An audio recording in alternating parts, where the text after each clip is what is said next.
अमीर ननद की गरीब भाभी। रीना एक मध्यम परिवार की लड़की थी, लेकिन उसकी भाभी शिवानी एक बड़े घर की बेटी। शिवानी की शादी अभिषेक से लव मैरिज थी। अरे भाभी, ये कितना अच्छा सूट पहना है आपने। काश ऐसा मैं भी पहन पाती।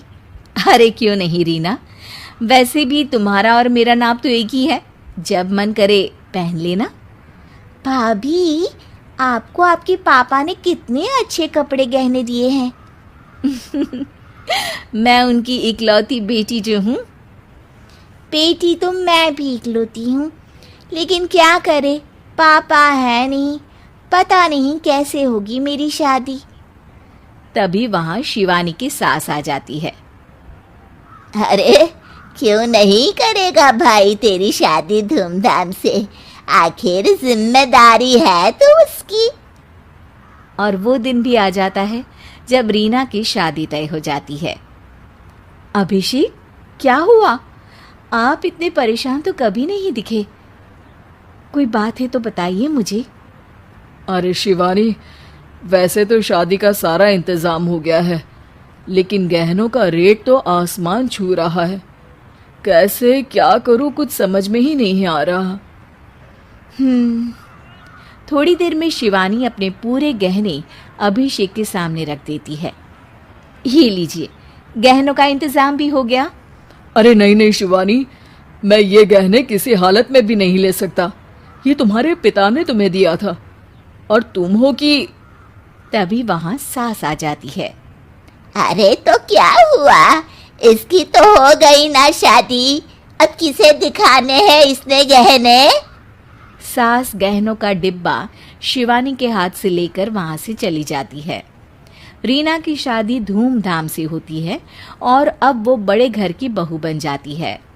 वहीं रीना की शादी के बाद शिवानी और अभिषेक उसकी शादी के कर्जों से डूब जाते हैं। मैं सोच रही हूँ नौकरी करनी शुरू कर दूँ, वैसे भी पढ़ी लिखी हूँ, आपकी थोड़ी मदद भी हो जाएगी। वैसे शिवानी, कुछ दिन कर लो तो अच्छा ही होगा, क्योंकि ज़रूरत भी है। अब शिवानी भी नौकरी करने लगती है और घर खर्चे में अभिषेक का हाथ बटाती है। एक दिन शिवानी, रीना का फोन आया था, कह रही थी कि आने वाले त्योहार में उसके ससुराल जाना है। ठीक है माँ। अरे ठीक तो है, लेकिन एक काम कर लेना, उसके सास ससुर से लेकर पूरे खानदान के कपड़े मिठाइयाँ सब ले आना, और हो सके तो रीना के लिए छोटे से कान में पहनने के बूंदे भी। और क्या है ना, शादी में उसे सारी बड़ी बड़ी कान की ज्वेलरी दी थी, घर में पहनने के लिए तो उसके पास कुछ भी नहीं है। शिवानी सोच में पड़ जाती है कि वो क्या करे, क्योंकि कर्जों और घर के खर्चों के बाद तो पैसे बचते ही नहीं थे। शिवानी फिर अपने पिता को फ़ोन करती है और उनसे पैसे मांगती है।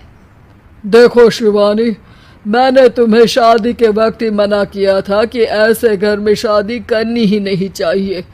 अरे अभिषेक को शर्म आनी चाहिए जो ससुराल से पैसे मंगवा रहा है। शिवानी को पिता की बात पर गुस्सा आ जाता है। आप मेरे पिताजी हैं और मैं परेशान थी, इसलिए आपसे मदद की उम्मीद की पापा। अभिषेक को तो पता भी नहीं है कि मैंने आपसे पैसे मांगे हैं। शिवानी सोचती है कि वो अभिषेक से बात करे, लेकिन फिर उसे लगता है कि वो टेंशन ले लेगा। तभी शिवानी की नज़र हाथ के कंगन पर पड़ती है, सीधे बाजार जाती है और उसे बेचकर ननद के घर ले जाने का सारा सामान लेकर आती है और सास के सामने रख देती है। हाँ ठीक है, लेकिन फल थोड़े और अच्छी क्वालिटी के होने चाहिए थे।